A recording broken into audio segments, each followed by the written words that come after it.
Buenas, ¿qué tal? ¿Cómo estás? Espero que genial. Hoy voy a por uno de los vídeos más importantes, si no es el más, de YouTube, el más importante que he hecho, el más completo, el que más información te voy a dar, el que más te va a servir, sin lugar a dudas. Esta mañana me he levantado con la idea de hacer este vídeo, ha sido algo que me ha venido directamente y igual tengo que grabarlo. Y cuando he acabado pues todas las sesiones que tenía hoy pendientes de neurología, revisión, etcétera, etcétera, digo, voy a ponerme y lo grabo. Ves que está la pizarra un poco sucia. Y es que, como es algo ya habitual en mí, unos 25 minutos hablando, pensándome que estaba grabando el vídeo, pero no. A los 7 minutos se había cortado porque se había llenado la memoria. Así que me ha tocado pues, vaciar, liberar más de 20 gigas para poder grabarlo de nuevo. Y esta vez lo que haré también será grabar el audio aparte para poder subirlo a la plataforma de Spotify, iVoox, etcétera, que lo puedes escuchar en modo podcast. Ya sabes que subo vídeos o subo archivos a ambos sitios. En YouTube siempre vas a tener todo. Este es el vídeo más importante porque vamos a hablar acerca de las fases de la rehabilitación del ligamento cruzado anterior. ¿Vale? Ahora tocaremos alguna cosita también de menisco, pero vamos a hablar acerca de las fases, de cómo debería verse tu lesión o cómo debería verse tu rehabilitación, mejor dicho, una vez te hayas lesionado del ligamento cruzado anterior.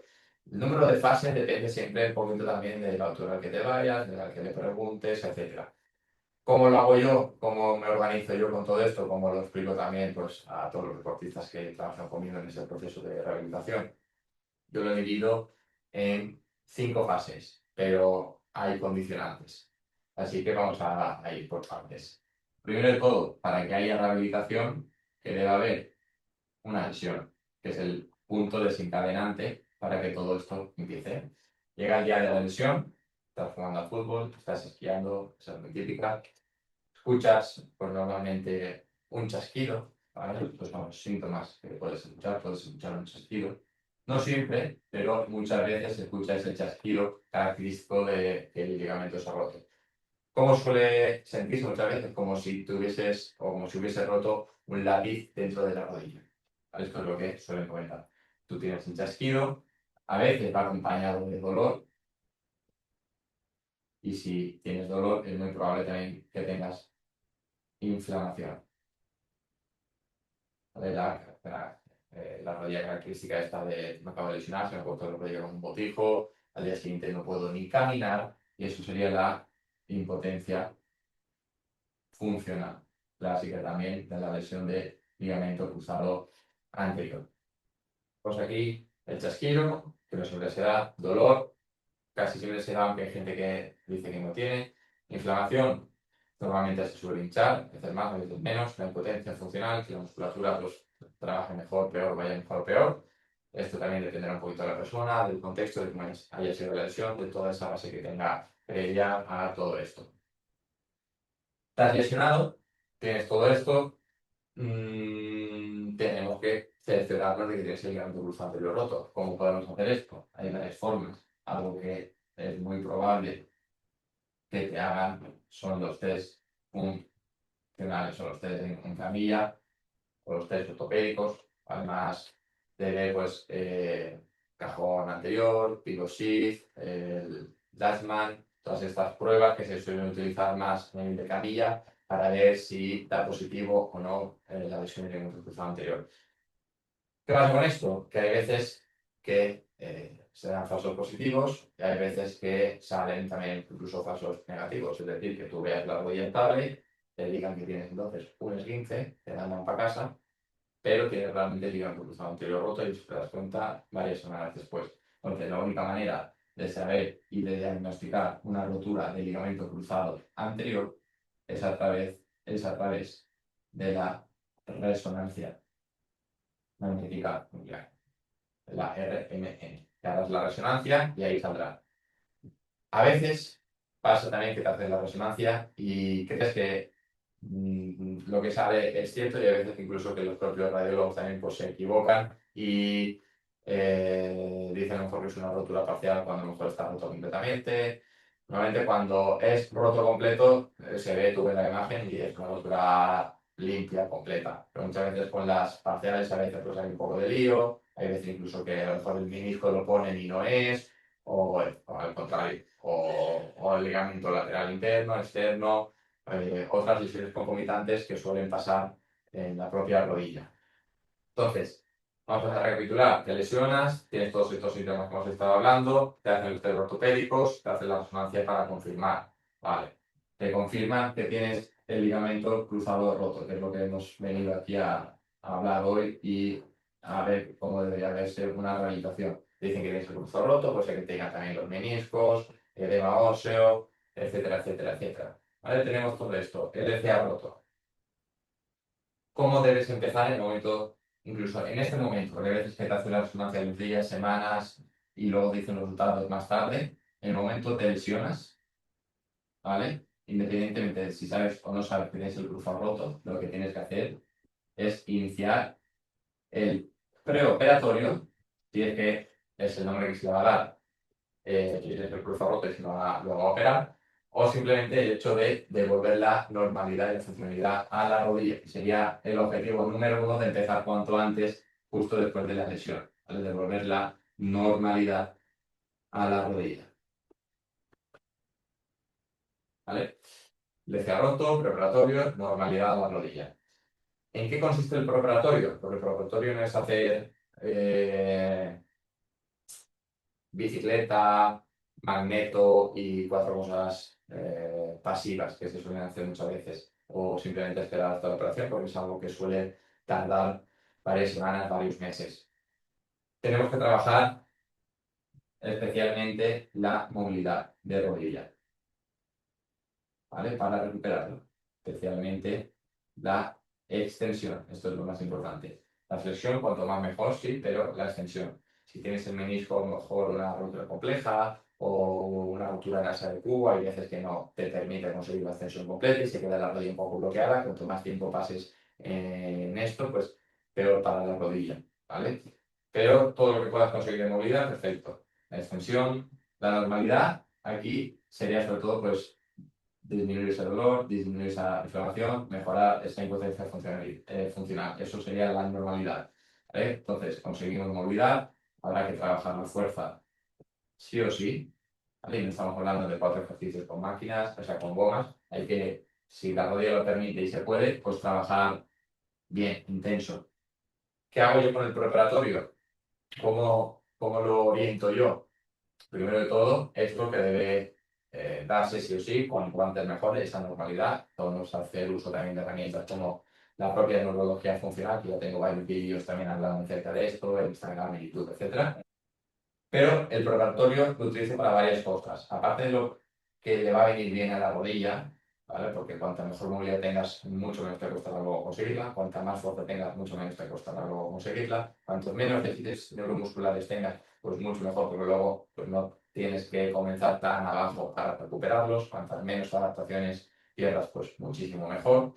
Y aparte, porque vamos a darle autonomía a la persona, a la rodilla, vamos a darle seguridad, vamos a darle un contexto también donde la persona va a aprender muchísimo acerca del sueño cruzado y de todo lo que va a venir por delante, y esto nos va a permitir anticiparnos a todo lo que va a pasar el día de la operación y en fases siguientes. Entonces, en el preoperatorio vamos a dejar todo claro para que el postoperatorio pues, puedas iniciar enseguida con todo lo que a mí me gusta iniciar el postoperatorio, tanto a nivel de ejercicio, suplementación, alguna cosita que debes tener en casa, etcétera, etcétera, que esto me lo guardo pues, para todos quienes hacen el preparatorio y luego se opera. Entonces, llega todo este momento, normalidad, y viene como el punto más importante, el día uno, por así decir, de lo que sería ya la considerada rehabilitación como tal, aunque para mí esto es rehabilitación y la gente se lo salta por completo. Y tendríamos la operación. En la operación, depende de lo que tengas, te harán una cosa u otra, depende de tu contexto, te harán una cosa u otra. Hay varios tipos de operación, pero las dos más clásicas tendríamos el gold standard, que es el que más se utilizan para los deportistas, que es HTH, hueso, tendón, hueso, que es la de rotuliano. Tú imagínate que tienes 3 dedos y esto es el rotuliano. Lo que hacen es que quitan el tercio medio, esto te lo cosen, y este que te han quitado es el que utilizan para hacerlo como este tendoncito, como un nuevo ligamento. Ese proceso, que se llama ligamentización, va a tardar año y medio o dos en convertirse del ligamento a tendón.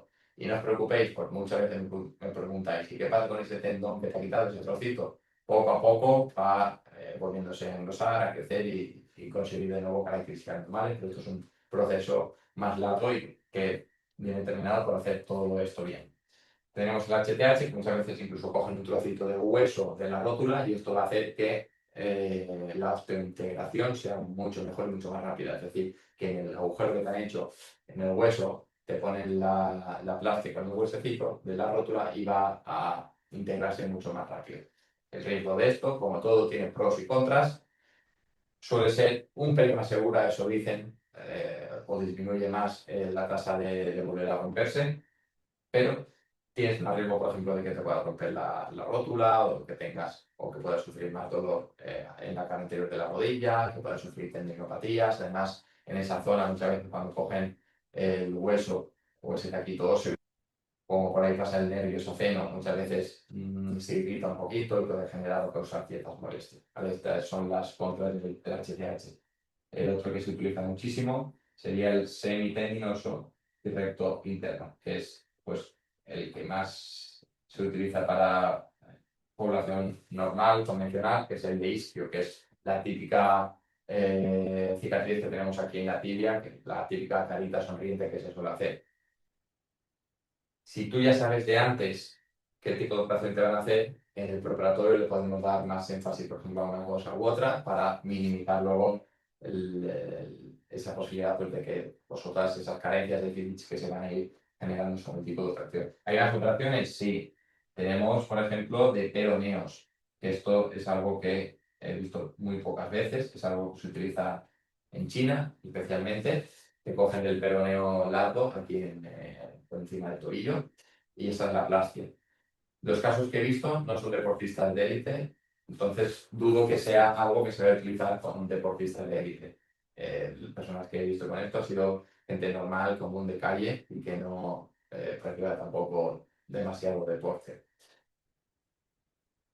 Según el tipo de operación va a tener implicaciones neurológicas también. A ver, todo esto ya tengo otros vídeos y todo eso hablando y es importante. Lo digo porque no va a ser tan importante qué tipo de operación te hagan si tú eres una persona normal y corriente, deportista, pero que no depende al 100% la vida del deporte. Y sí que va a depender mucho de lo que hagas, tanto antes de la operación como todo lo que vayas a hacer después del día 1. Eso es lo que realmente importa. Normalmente las operaciones salen bien. Muy rara vez suelen liar de la operación. Rara vez. ¿Vale? Yo he visto todas las operaciones que he visto han sido bien. Creo que recuerdo una, a lo mejor hace como 4 años, creo recordar como alguna complicación en la propia operación a la hora de colocar los tornillos y generó eso pues bastantes luego problemas después y todo eso, pero vamos, nada que no te impida luego reproducir y pivotar.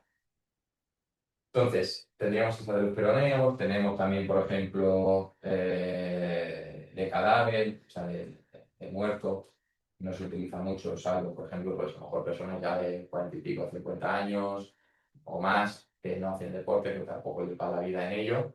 Este suele tener un postoperatorio mucho mejor. Por contra, a nivel propioceptivo se pierde por completo, porque al final es algo que no es tuyo, muchas veces pues, no va a funcionar igual, ¿vale? Sin embargo, para el día a día y todo eso, pues va a tirar bastante. Y luego tendríamos pues, otros, por ejemplo, como los sintéticos, o las energías. ¿Vale? Esto, pues, rara vez los ponen, y mucho menos por Europa. Entonces tendríamos la operación, según el tipo de operación que tenga, pues habrá unas implicaciones de una manera u otra, cositas que suelen hacer también la... aquí. La tenodesis del Lemere, el refuerzo extraarticular del Lemere, que sería cuando te cogen de la banda iliotibial y tienes esta cicatriz aquí en la cara externa de la rodilla, que lo que hace es mejorar esa estabilidad a nivel rotacional de la tibia, le da ahí un extra. A veces cuando ponen esto, pues cuesta un poquito más, mejor conseguir la extensión completa o hiperextensión, etc. Y luego, sobre todo, pues ver a lo mejor los meniscos, ven qué hacen, si es mastectomía, que te quitan un trocito, la sutura, que te lo cosen, esto pues ya depende un poquito. Meniscos y a veces a lo mejor hacen osteotomía, ¿vale? Que sería ya pues alguna cosita a nivel de hueso, ¿vale? Que ya son pues, lesiones un poquito más complejas, ya te van a condicionar como el propio menisco. Tenemos la operación. Una vez te operan, debes comenzar ese mismo día, en ese mismo instante te despiertas, llegas a la habitación, etcétera, ahí debemos comenzar. ¿Vale? Toda la gente que hace conmigo el preoperatorio y luego llega a la operación, pues sabe qué hacer porque ya tiene todos los deberes hechos, tanto a nivel activo, más pasivo, hábitos, alimentación, etcétera, etcétera. Y aquí empezaría la primera fase, fase uno, ¿vale? Que sería post-operación. Aquí, sobre todo, habrá que trabajar en, por ejemplo, tema de la inflamación, ¿vale? No solo el hielo, ¿vale? A lo mejor el hielo puede tener cabida los primeros días, pero darle un contexto adecuado metabólico al cuerpo para que sea capaz de solventar toda esta inflamación que se ha ido generando, en ir reduciendo el dolor, en ir mejorando la sensibilidad alrededor de la cicatriz también, tratarlas, evitar adherencias, etcétera, etcétera, etcétera. La movilidad, especialmente la extensión. Aquí, sobre todo, lo que quiero que os quedéis con la fase uno sería más la que os va a permitir estar bien en el día a día. Si pasan 6, 8 semanas y tú en el día a día no estás bien, fase uno no la tienes completa. Algo está fallando por ahí, ¿vale? Cuanto más tardas en empezar, más se va a retrasar la fase uno antes de poder comenzar a correr. Entonces, siempre que los criterios estos de a los 3 meses, corres a las 12 semanas o a los 4 meses, lo que sea. Si no empiezas en el día uno y no empiezas a trabajar todo como toca, no empiezas además a introducir todo el trabajo de fuerza y el trabajo activo desde el primer momento, pues todo va a costar muchísimo más. Entonces, es algo que debes tener en cuenta. Una vez empieza a normalizarse todo eso, la rodilla especialmente deja de sacar líquido, ¿vale? Se produce esa fusión de líquido a nivel intraarticular y todo eso va a gestionar muy bien las cargas, darle el trabajo que toca, la propia dematización o inflamación que hay en la rodilla. Si tú tienes la pierna en reposo, pues no vas a permitir un correcto flujo sanguíneo y que todo eso vaya eliminándose, por así decir, y solventándose. Una vez que no se esa fase 1, pasaríamos a la fase 2. ¿En qué consiste esta fase 2? Aquí es donde especialmente pues, hacemos más énfasis, por ejemplo, movilidad completa debería estar, mucho trabajo de fuerza, ¿vale? Va a seguir construyendo una buena base. No sería una fase donde tengas que también pues, darle excesivo peso, carga externa, sino que sobre todo a nivel de peso corporal, cargas livianas y todo eso, pues que lo puedas ir solventando, especialmente que toda la musculatura vuelva a activar a funcionar de manera adecuada. Se trata también con la urología y le damos ahí un extra, aquí sobre todo esas inhibiciones que se producen tras la operación, pues que se vayan solventando y que la musculatura vaya trabajando de nuevo como toca, que la rodilla hacerte carga, que el cuádriceps hacerte carga, que el isquio mejore mucho de manera isométrica, que el sole también empiece a trabajar como toca, porque es un músculo muy importante en la lesión del cruz anterior y que no se le presta mucha atención. Después de un momento empieza a trabajar todo esto, aparte trabajaríamos de manera multiplanar. Quiere decir esto, no solo el plano hospital, que es arriba, abajo, delante, atrás, que es lo que la mayoría de la gente suele hacer, que se mueve de manera lateral, de manera proporcional, transversal. Aparte a esto, debemos prepararnos para los impactos, que es lo que va a venir justo después. Entonces, toda esa parte de fuerza debería ir orientándose de cara a finales de la fase 2 para que tú seas capaz de tolerar los impactos. Por ello, la rodilla debe aceptar carga como toca. Por eso, tienes que hacer las cosas bien justo después de la operación y cuanto mejor llegas aquí, pues mucho mejor. Si no tiras a los 2 meses, no tendrás buena movilidad y por mucho que tú quieras correr y hacer cosas, el trabajo de fuerza, luego hay impactos y todo eso, si no tienes una buena base de antes, pues no lo vas a poder hacer. Una vez va cumpliendo esa fase 2, nos metemos en la fase 3, que es sobre todo cuando la gente ya más se va sintiendo deportista. Es donde empezamos a meter la pliometría, donde empezamos a meter la carrera, ¿vale? Incluso pues, se pueden ir metiendo cositas a lo mejor con balón si juegas a fútbol, baloncesto, etcétera. Ya empiezas a sentirte de nuevo deportista, ya vas metiéndole más carga externa también a los ejercicios de fuerza, vas progresando la pliometría de extensiva a intensiva, de 2 pies a 1 pie, de menos altura a más altura, con rebote, etcétera, etcétera, etcétera, y vas mejorando pues, todo esto. Aquí sobre todo fase 2 para poder pasar a fase 3, yo siempre hago una serie de test también a nivel de fuerza. Debes ser capaz de hacer ciertas cosas, no solo en los test, sino haber podido hacer ciertos ejercicios que nos van a garantizar que hay la fuerza suficiente como para poder tolerar luego los impactos repetitivos, que eso va a ser la carrera. Y se va haciendo una buena progresión de carrera. Un error que veo es, vale, estás en semana 14, 15, hoy toca ya carrera, vamos a correr 1 minuto o 5. No, yo siempre hago una correcta transición para que los impactos pues, se puedan tolerar de la mejor manera posible, porque muchas veces metes la carrera de golpe y tienes miedo, no has trabajado nada interesante para mejorar esa técnica de carrera, si corres mal pues va a haber más carga sobre la rodilla, etcétera, ¿vale? Como veis, es, o la rehabilitación es bastante compleja y muchas cosas a tener en cuenta y otras muchas que no estoy nombrando porque nos podríamos perder en mil detalles y mil cositas, ¿vale? Porque la lesión es bastante compleja. Por eso es algo que sí que profundizo mucho en el mentorship, en la formación que tengo para profesionales, para fisios, adaptadores, kinesiólogos, entrenadores que quieran ser especialistas en lesiones de rodilla, de ligamento cruzado anterior y de menisco y que puedan llevar una rehabilitación desde el momento de la lesión hasta el punto final, que es lo que veremos ahora más adelante. Seguido a esa fase 3 tendríamos la fase 4. La fase 4, sobre todo, es cuando pues, empezamos a entrenar con el equipo, empezamos a hacer cositas de menos a más caos, de menos a más incertidumbre, de menos a más exigente, menos cambio de dirección, más cambio de dirección, etcétera, etcétera. Y metemos ahí pues toda esa progresión y en el momento vas pasando una serie de test también aquí muy importantes, más allá del triple hop y todos estos que se suelen utilizar más clásicos. Hay un montón de cosas que debemos hacer. Y es que previamente, algo que debemos hacer prácticamente desde el primer momento, pero hay que ir mucho con ojo con esto, porque a lo mejor la persona todavía no es capaz de tolerar todo esto que voy a comentar. Y estoy hablando de la carga cognitiva. Tengo un vídeo hablando exclusivamente de esta carga cognitiva, pero es algo que debería ir integrándose según personas, desde la fase 2, incluso fase 1 hasta la fase 4, según también pues, vaya el cuerpo aceptando y tolerando. Una persona que esté bastante frita, por si decía, a nivel del sistema nervioso, pues a lo mejor meter carga cognitiva, estás machacando. Hay personas a lo mejor que se benefician de meter carga cognitiva temprana porque dejan de estar tan pendientes de lo que pasa alrededor de la rodilla. Tú piensas que el sistema visual depende de un 70-80% que percibe tu cuerpo viene del sistema visual.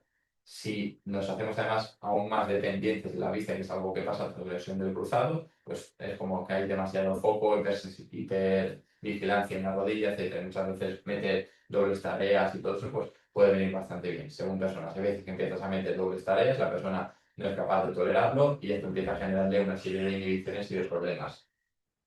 Entonces tenemos ahí esa fase 4, el equipo menos caos, carga cognitiva, etcétera, etcétera, etcétera. Y vamos a un punto importante que sería la competición.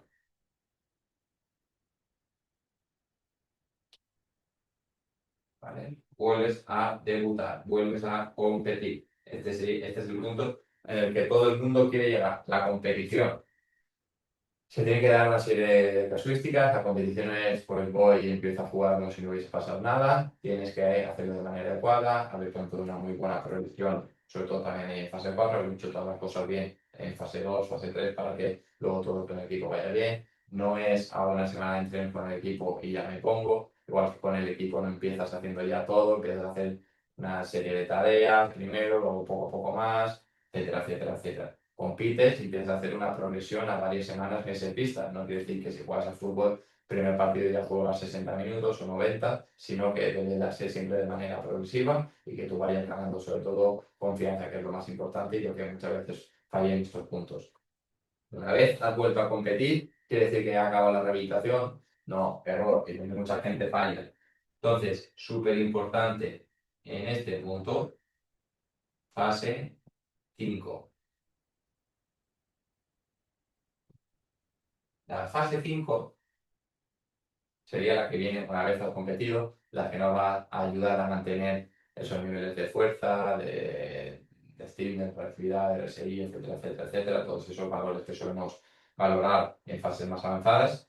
Y esa fase 5 nos va a ayudar a seguir puliendo detalles, ciertas cositas, porque tú puedes volver a competir con una pequeña simetría en según qué cosas, pues acabar de igualar, reforzar ciertas cosas, acabar de trabajar otras cosas, mejorar aún más el rendimiento deportivo, etc. Normalmente la gente que selecciona el cruzado entre los 2 y 3 años es cuando empieza a sacar sobre todo su mayor potencial a nivel de rendimiento deportivo. ¿Vale? Entonces, si tú aquí llega a la competición y frenas, paras y empiezas a hacer a lo mejor solo un entreno a la semana específico para todo ello, pues no vas a seguir mejorando todo ese rendimiento como si siguieras 2, 3, 4 años trabajando de manera específica por y para la rodilla.